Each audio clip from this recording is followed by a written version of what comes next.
하나님, 이 시간 우리가 또 우리의 삶이 때로는 광야 같은 곳에 갇혀서 목마르고 신음하고 어려울지라도 주님의 인도하심을 깨달아 오히려 그 광야가 나에게 은혜요, 오히려 나에게 복이 되는 것을 경험하는 놀라운 은혜가 우리 모든 성도에게 있게 하여 주옵소서.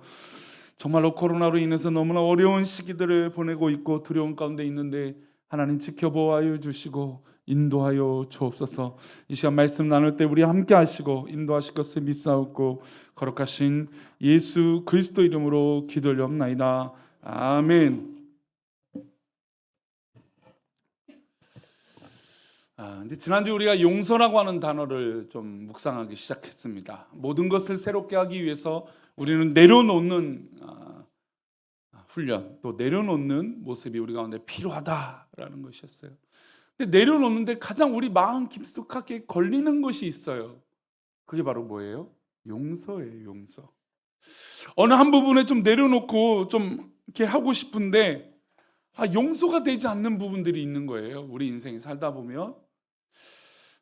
또 다들 어려운 시기들을 살았던 우리 기성세대, 우리 어른들을 이야기를 들어보면 너무나 많은 상처와 어려움 가운데 그것들을 극복하고 이겨왔는데 이제 보니까 가슴 한켠에 너무 큰 상처와 아픔이 있어서 이 상처를 이겨낸다라는 게 쉽지 않다라고 말씀하신 분도 있고, 또 젊은 사람들은 젊은 사람 나름대로 이 어려운 시기에 정말 어려운 상처들, 또 힘든 것들이 있어서 내 마음 한켠을 어렵게 만드는 그런 것들이 있다라고 고백을 합니다. 근데 그러면서 그런 것들을 해결하기 위해서는 무엇이 필요하냐? 바로 용서가 필요한데 용서가 과연 쉬운 문제인가? 특별히 저는 이제 지난주에 말씀드리면서 이 믿음의 사람들이 용서에 대해서 너무 쉽게 접근하고 너무 쉽게 하려고 하는 경우들이 있다.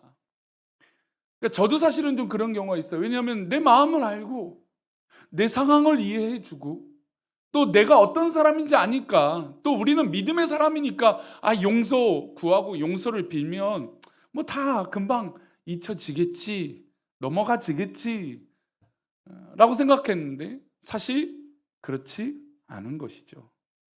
상처받고 어려움이 생기면 그냥 단순히 용서해줘, 용서해 줄게 라고 하는 말로 그 모든 것이 설명되어지는 것은 아닌 것 같습니다.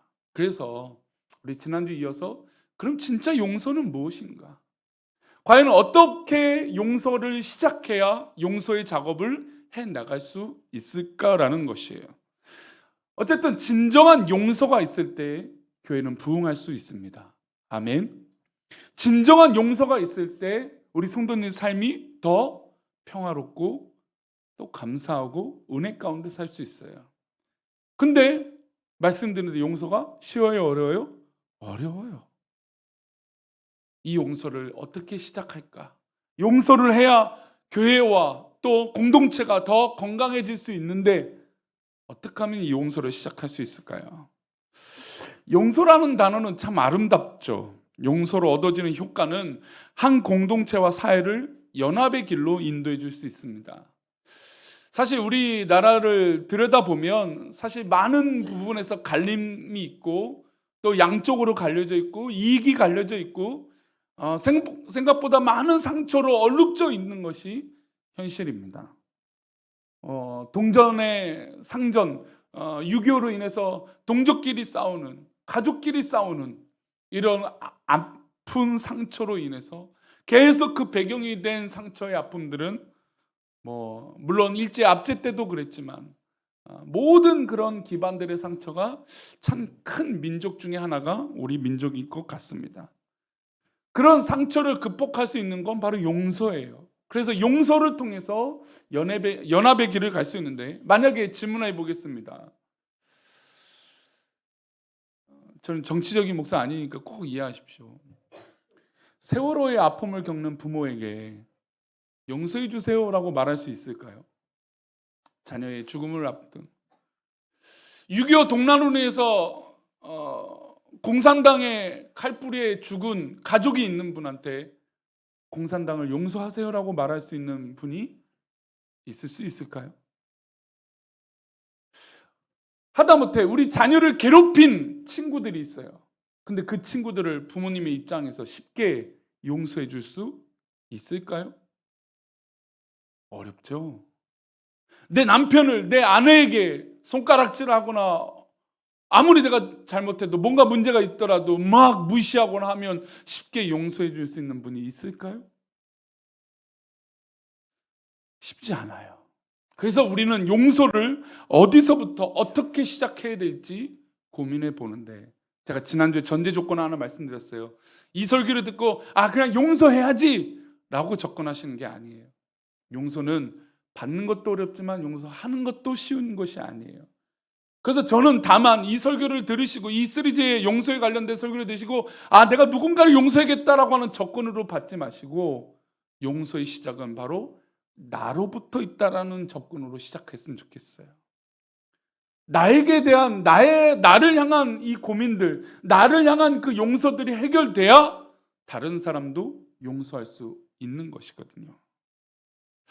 지난주 중에 마침 무엇을 이제 먹을 것이 좀 필요해서 먹고 싶은 것이 있어서 식당을 방문한 적이 있어요. 그래서 주문서를 넣고 이제 기다렸습니다. 포장해서 이제 집에 가서 먹고 싶어서 이제 포장하려고 기다리고 있는데, 포장하고 있는 직원이 딱 제 거를 주문하고 포장하고 있는 것 같아요.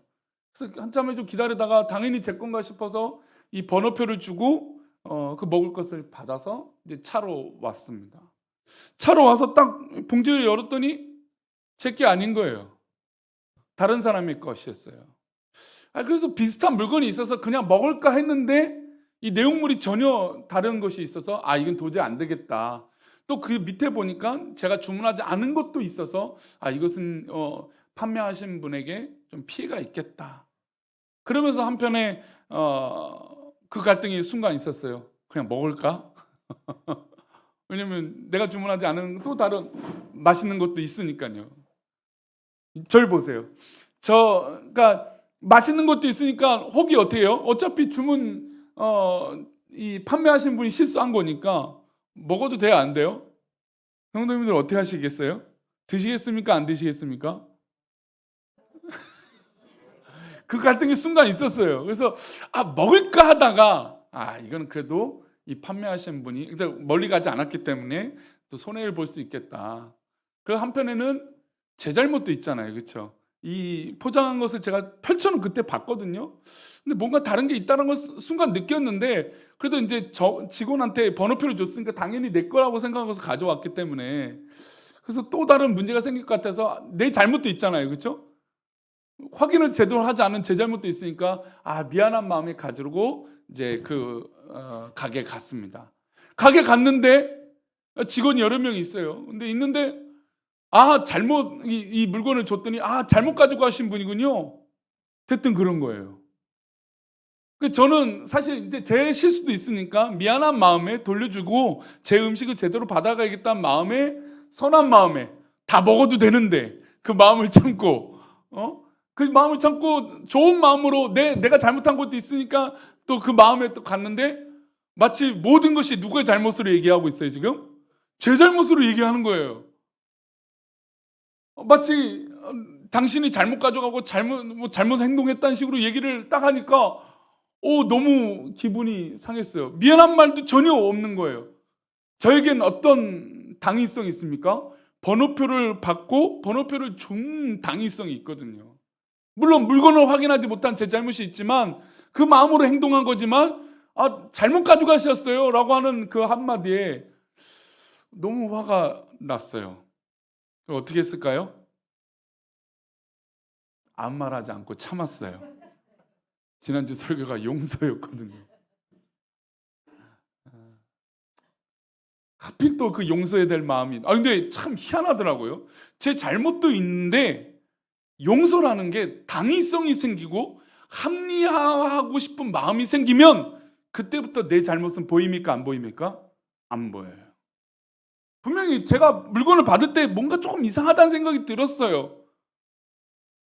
당연히 내 물건이라고 생각했던 착각을 제가 분명히 했어요. 근데 직원이 잘못 가져가셨네요. 미안한 말 한마디 안 하니까 그때부터 화가 나기 시작하는 거예요. 당신도 실수했는데 왜 미안하단 말 한마디 안 하냐? 라는 말이 생기는 거죠. 용서라는 게 각자의 유불리가 있고 합리화가 있고 당위성이 생기면 용서라는 게 더더욱 쉽습니까? 어렵습니까? 어려워요. 그래서 저는 감히 용서라고 하는 설교를 하면서 용서하시라고 말씀을 드리는 게 아니라는 걸 꼭 명심하셨으면 좋겠습니다. 아무런 잘못이 없으신 지난주에 예수님의 십자가 위에서의 장면을 봤어요. 우리 34절 말씀 한번 다시 보겠습니다. 34절 말씀입니다. 다시 읽겠습니다. 이에 예수께서 이르시되 아버지 저들을 사하여 주옵소서. 자기들이 하는 것을 알지 못함이니이다 하시더라. 그들이 그의 옷을 나눠 제비 뽑을세. 예수께서 이르시되 아버지 저들을 사하여 주옵소서. 이 용서를 통해 주님께서 우리에게 이루고자 하시는 계획이 있기 때문에 용서를 하시는 거예요. 예수님은 철저한 계획이 있으셨어요. 이 땅에 오시고 그 육체의 몸을 입으시고 이 땅에 오셔서 우리를 위하여 죽으시고자 하는 그 계획이 있으셨어요. 그런데 그 계획의 실현이 이 십자가 앞에서 끝이 나면 안 되는 것이죠. 그래서 아무것도 알지 못하고 정말 저 배은망덕하고 일주일 전만 해도 우리가 돌아온 주일에 종려나무 종료 주일이잖아요. 그러니까 일주일 전에 예수님이 이 십자가를 지시기 전에 이스라엘 사람들과 예루살렘에 있던 사람들은 종려나무 가지를 흔들면서 다윗의 왕이여라고 노래 부르고 찬양했던 사람들이에요. 근데 그 사람들이 순식간에 예수를 못 박아라, 예수를 못 박아라. 얼마나 억울하고 속상한 상황입니까? 그런데 예수님은 전혀 개의치 않으세요. 그리고 오히려 하나님 앞에 용서를 구하세요. 왜 그러셨을까요? 예수님은 처음부터 끝까지 우리를 용서하시고자 이 땅에 오셨기 때문이에요. 그 용서하시고자 하는 특별한 계획을 이제 이루고 실천해 나가십니다. 우리 44절 말씀인데요. 한번 보겠습니다. 시작. 때가 제6시쯤 되어 해가 빛을 잃고 온 땅에 어둠이 임할 제9시까지 계속하여. 자, 예수님이 십자가에 지시고 목숨이 경극에 달했을 때 해가 빛을 잃고 온 땅에 어둠이 임했어요. 이 이야기는 누구도 마음이 아프셨다는 얘기일까요? 하나님도 마음이 아프셨어요. 하나님도 동일하게 아프고 성령님도 동일하게 아프고 괴로운 시각이었어요. 예수님이 십자가를 지신 게 뭐 단순히 예수님이니까 쉬운 일이다, 예수님이니까 당연한 것이다, 예수님이니까 당연히 피도 흘릴 수 있다라고 생각하는 건 우리의 착각이고 우리의 자만이죠.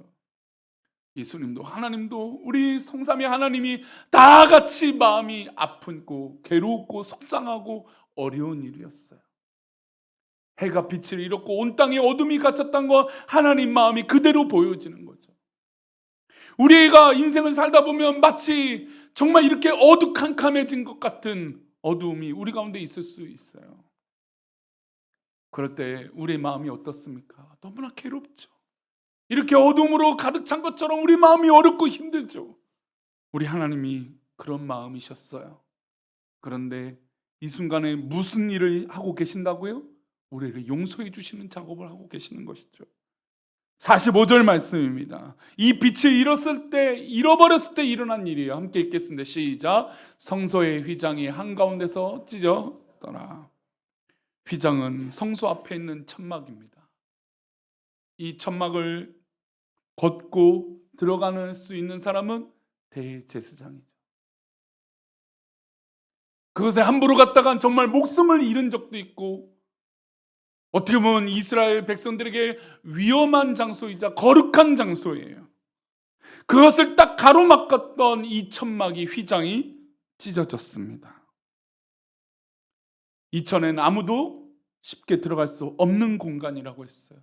그런데 예수님이 십자가에 지시고 그 목숨이 경극에 달한 그 순간에, 어둠이 임하고 해가 빛을 잃는 그 순간에 휘장이 찢어졌어요.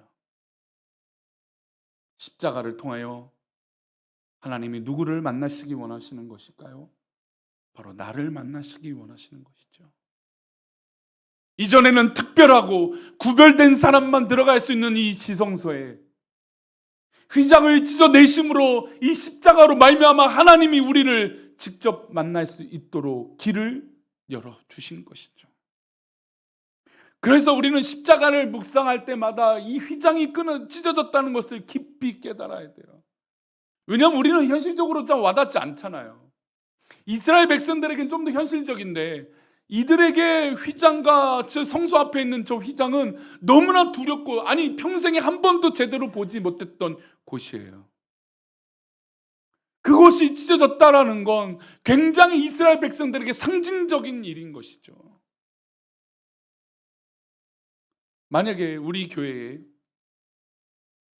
예배를 드리는 이 공간에 저 유리문을 닫아놓고 일주일 내내 아무도 들어올 수 없습니다.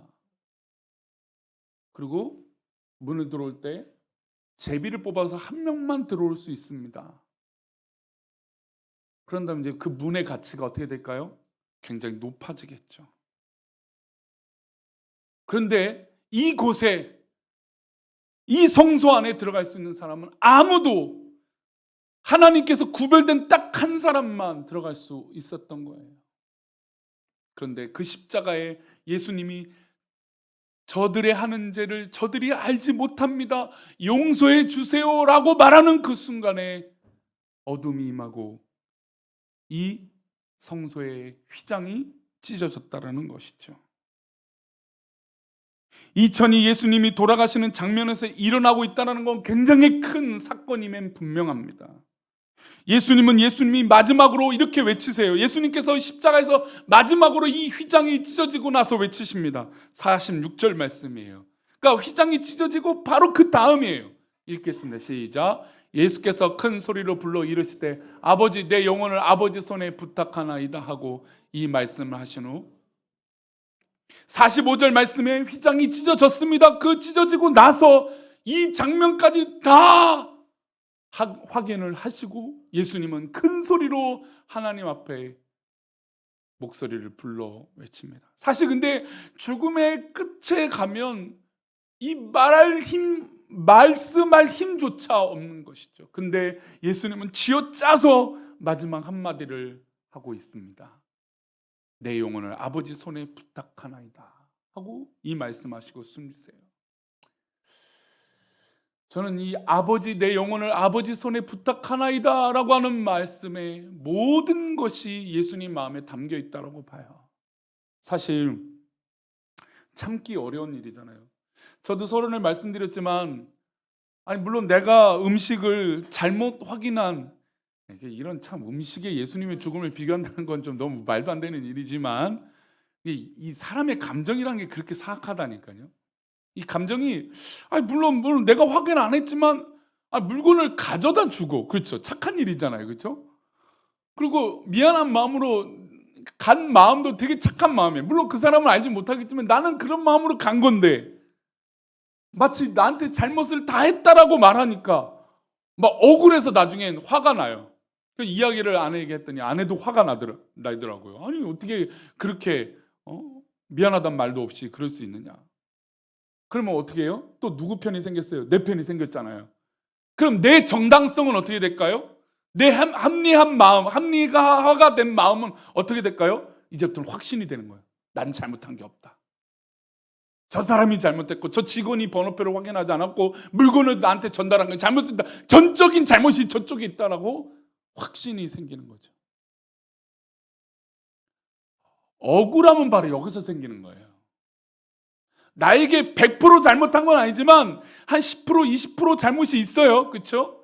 근데 그것이 자꾸 커지면, 합리화가 되면 그 10%, 20% 잘못이 50%, 60%, 70% 되면 이제부터는 확신이 생겨서 난 잘못한 게 없어, 저 사람이 문제야 라고 되는 것이죠. 그럼 예수님 입장에서 보면 예수님은 지금 조금이라도 잘못이 있습니까? 심지어 예수님을 재판하는 빌라도는 예수님에게 죄를 발견하지 못해서 나는 저 사람과 상관이 없다라고 손을 씻었습니다. 왜요? 재판관으로서 도무지 이거는 죄를 명할 수 없기 때문이에요. 그러면 예수님 입장에서 억울하죠. 최초의 범죄를 저지른 것도 누굽니까? 아담과 하와, 인간이었습니다. 지금도 못 바꾸라고 외치고 있는 사람들은 누굽니까? 바로 우리들이에요. 우리 인간들입니다.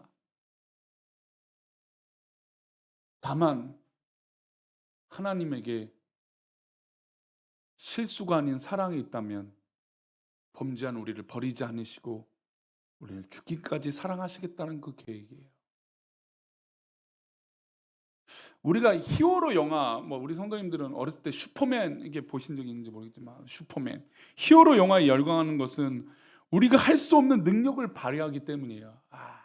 우리가 할 수 없는 능력을 발휘해서 저 억울하게 나를 힘들게 만든 저 악당들을 그냥 물리쳐주고, 그냥 이 어떤 그런 물리쳐주는 쾌감으로 인해서 우리 히어로 영화를 좋아합니다.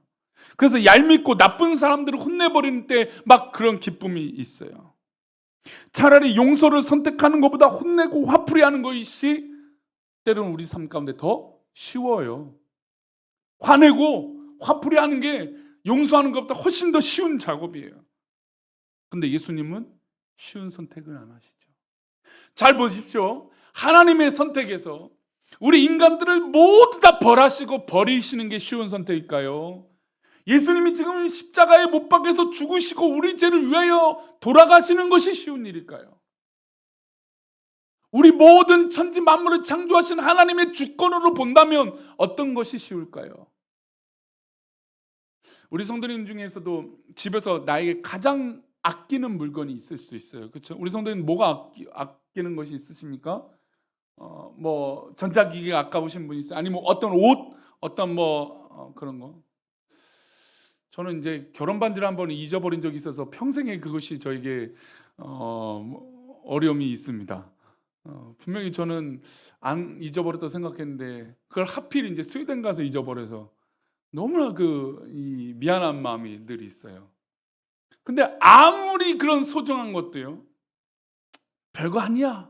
의미 부여하지 않으면 우리는 뭘 할 수 있냐면 버릴 선택을 할 수 있어요. 아무리 귀한 것도요, 이제 안 되겠다. 에이, 괜찮아. 이거 말고 다른 걸 좋아해 보자 하면 버릴 수 있습니까? 없습니까? 있어요. 왜요? 그건 내 거기 때문이에요. 내가 선택할 수 있는 것이거든요. 그러면 하나님이 만드신 이 천지 만물을 선택하시는 이 관점으로 볼 때 우리를 다 멸하시는 것이 쉬운 선택일까요? 이 십자가에서 그 괴로운 가운데 정말 땀과 물을 다 쏟아내신 그 상황에서 저들을 용서해 달라는 것이 쉬운 일일까요? 예수님이 능력이 없어서 이것을 감당하고 있는 것일까요? 아니죠. 그만큼 누구를 사랑하시는 것일까요? 바로 나를 사랑하시는 것이에요.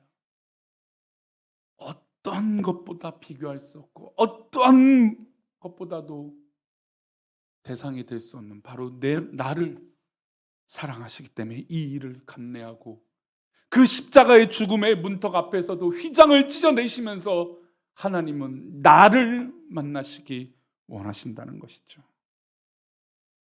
예수님이 십자가 상에서 하나님의 뜻을 구하고 하나님 앞에 자신을 맡기는 이 모든 작업은 바로 나를 사랑하시기 때문이에요.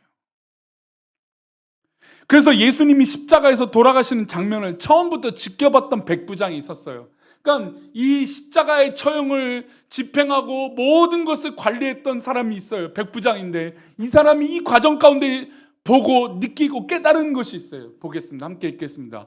백부장이 그된 일을 보고 하나님께 영광을 돌려 이르되 이 사람은 정녕 십자가의 처형을 지켜보고 진행하고 있는 이 백부장의 입장에서 이 예수님이라고 하는 사람을 지켜보니까 어떤 사람이에요? 이 사람은 진짜 의인이었고 하나님께 영광을 돌릴 수밖에 없는 그런 죽음을 본 것입니다. 십자가를 지시는 상황에서 우리 주님의 십자가로 말미암아 누구를 붙들고 계십니까? 바로 이 백부장을 붙들고 계세요. 이 백부장의 마음을 변화시키셔서 하나님께 영광을 돌리는 마음으로 변화시켜 주시고 이의 입에서 어떤 입의 고백이 나옵니까? 우리 주님은, 이 예수님은 바로 의인이었다라고 고백하게 된 것입니다. 그 십자가의 죽음은 바로 나를 살리신 은혜인 줄 믿습니다. 이 십자가의 은혜는 바로 나 자신이 하나님께 고백하도록 만든 사건이에요. 그래서 용서의 시작은 다른 사람이 아니라 누구부터 시작될까요? 바로 나로부터 시작되는 거예요. 저는 용서라고 하는 단어를 이야기할 때 우리 성도님 스스로를 용서했으면 좋겠어요. 하나님의 은혜로 사로잡힌, 주님의 십자가로 사로잡힌 그 은혜로 내가 살겠습니다라고 고백되어지는 이 백부장의 변화처럼 우리 성도들에게 변화가 일어나기를 축원합니다. 아무리 봐도 예수님은 의인이다. 아무리 봐도 예수님은 나의 주님이시다라고 고백되어지는 것이 바로 용서의 시작이라는 것이죠. 마지막으로 이 에베소서 4장 8절 말씀 한번 읽고 말씀 마무리하겠습니다. 함께 읽겠습니다. 그러므로 이르기를 그가 위로 올라가실 때 사로잡혔던 자들을 사로잡으시고 사람들에게 무엇을 주셨다? 선물을 주셨다 하였도다. 주님이 이 땅에 오시고 십자가에 죽으시고 그 십자가의 상에서 처음부터 끝까지 다 나를 위해서, 그리고 부활하시고 하늘에 올라가시고 또 다시 오실 주님의 모든 계획은 바로 나를 위한 계획이신 것이죠. 그러니 이 십자가의 용서는 다른 사람에게 있는 것이 아니라 누구에게 허락된 용서일까요? 나에게 허락된 용서예요. 그 십자가 앞에서 아무것도 모릅니다라고 주님의 외치신 그 고백은 바로 누구를 향하신 외침일까요? 바로 나를 향한 외침이세요. 그 십자가의 문턱 앞에, 죽음의 경극 앞에서 휘장을 찢으시는 그 은혜는 누구를 위한 은혜일까요? 바로 나를 위한 은혜입니다. 그러니 우리 사랑하는 우리 성도님, 나에게 허락된 이 용서를 끝까지 붙드는 믿음이 있기를 축원합니다. 이 시간 우리 그 마음을 담아서 우리 은혜 찬양하겠습니다.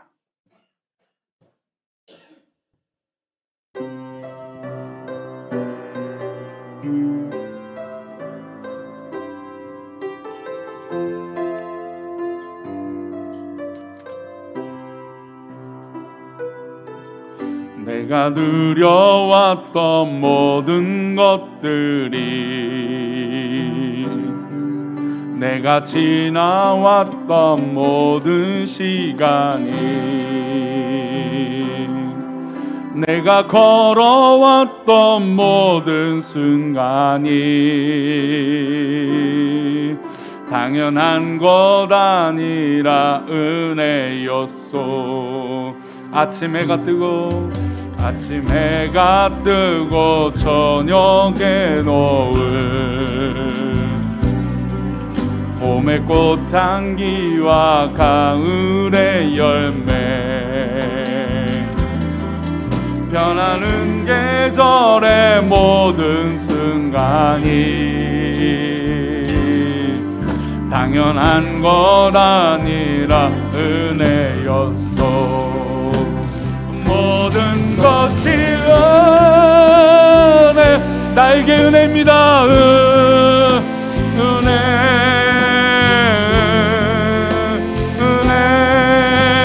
한없는 은혜. 내 삶에 당연한 건 하나도 없었던 것을, 모든 것이 은혜.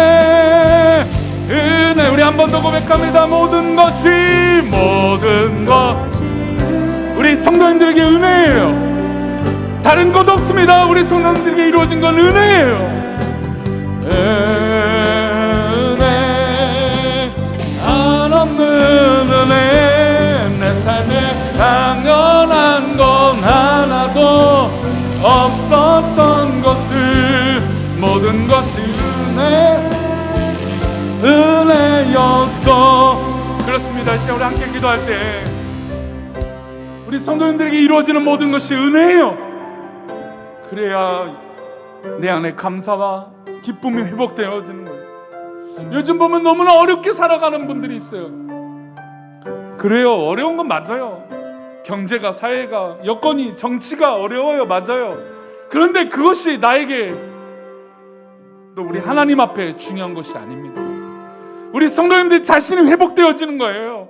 우리 성도님들이 자신이 은혜를 받는 것이에요. 우리 성도님들 자신이 하나님 은혜 가운데 살아가는 것입니다.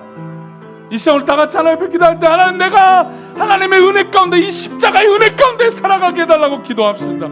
그리고 하나님 해결해달라고, 이 눈물을 거두어달라고, 이 아픔을 해결해달라고 기도합시다. 우리 다 같이 기도하겠습니다. 하나님 아버지, 우리를 사랑하시고 우리를 인도하여 주시옵소서. 우리가 또 주님 앞에 사랑합니다. 우리 또 모든 성도들 앞에 그렇게 사랑합니다.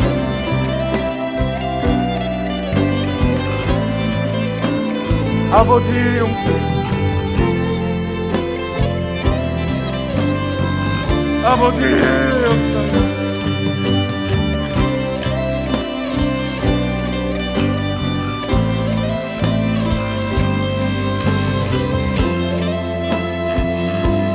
아버지의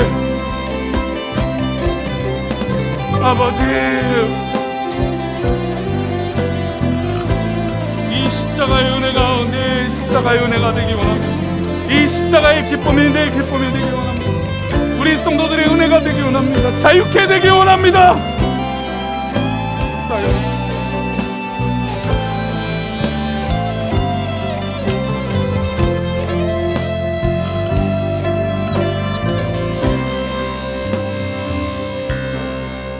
하나님 아버지, 우리 성도들의 마음을 시원케 인도하여 주옵소서. 하나님, 우리 성도들의 마음을 자유케 인도하여 주옵소서. 우리 성도들의 마음에 억눌리고 괴롭고 상처난 그 마음을 싸잡아 하나님, 모든 것이 하나님의 은혜로 그 마음을 평온케 인도하여 주옵소서. 억울하고 억눌린 그 마음을 하나님 위로하여 주시옵소서. 참된 평안과 은혜가 넘치게 하여 주시옵소서. 이 십자가의 은혜가 우리 성도들 가운데 회복되어서 우리의 인생을 억지로 낙심하며 포기하며 살아가는 것이 아니라 우리 인생을 더욱더 기쁨으로, 즐거움으로, 감사함으로, 기쁨으로 살아갈 수 있도록 은혜를 내려 주시옵소서. 모든 것이 은혜입니다 라고 고백할 때 우리 영혼이 자유케 되어지는 놀라운 은혜를 경험하게 하여 주옵소서. 우리 성도들의 자녀들, 환경들, 모든 것을 그렇게 주님의 은혜로 변화시켜 주시옵소서. 인도하실 것을 믿고 감사하며 거룩하신 예수님의 이름으로 기도 올리옵나이다. 아멘. 이제는 우리 주 예수 그리스도의 은혜와 아버지 하나님의 크신 사랑과 성령님의 감화 감동 위로 교통하심이 오늘 말씀을 듣고 우리 안에 억눌리고 상처받은 것이 그 모든 것을 위하여 우리 주님이 십자가를 지심에 누구보다 나를 사랑하시고 나를 구원하시는 그 놀라운 은혜가 있는 것을 믿는 우리 성도들의 그 고백 위에 혹시나 억눌린 것들이 있다면 이 시간 자유케 되기를 원하며 은혜가 되기를 원하는 그 고백 위에, 그래서 우리의 삶이 즐거움으로, 기쁨으로, 평안함으로 평안화되고자 하는 그 모든 신앙의 고백 위에, 직장과 사업터와 우리가 속해 있는 모든 환경 위에, 우리 자녀들과 우리 후손들 위에, 우리 교회와 한국교회 위에, 지금도 코로나나 여러 가지 어려움 당하고 있는 우리 이웃들 위에 이제부터 영원까지 함께 계시기를 간절히 축원합나이다. 아멘.